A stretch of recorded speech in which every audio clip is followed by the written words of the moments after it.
How did the focus in the marketing organization evolve from the early days when you joined, when, there was just people downloading it and not paying for it? I mean, maybe you were just focused on the number of downloads or something. I'm not sure. Like, what metrics were you looking at?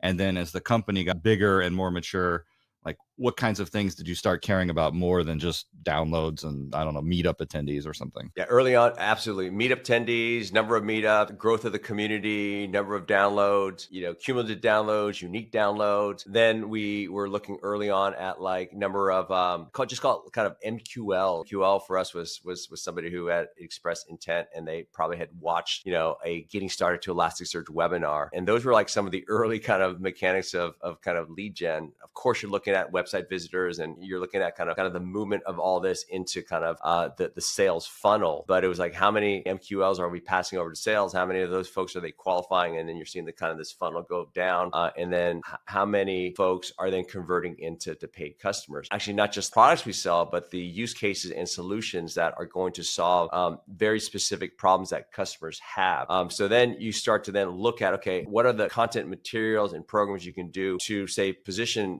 Elastic as not just a company that is incredible for logs and metrics or observability, but also for security. And how do you start to position those type of use cases? And you're starting to get into different buyer personas as well, or influencers or champions, because now you're getting into security teams and security operations. So there you start to look for like, okay, now we're doing programming around these solutions. So you're now starting to look at all the mechanics around the same kind of numbers around either downloads, installs, cloud trials, webinar, attendees that lead into MQL. So those were some of the changes. I think at the root of what you started to see as Elastic got much bigger is in the enterprise, you start to see the multifaceted kind of engine of many, many, many campaigns and many, many touches that influence a large deal. It wasn't one thing, two things, three things. There could be 50 different things. And it wasn't just marketing. It was the sales team. It was the SDR team. It was the SC team, all contributing to really helping move this customer from, a prospect all the way through a paying customer.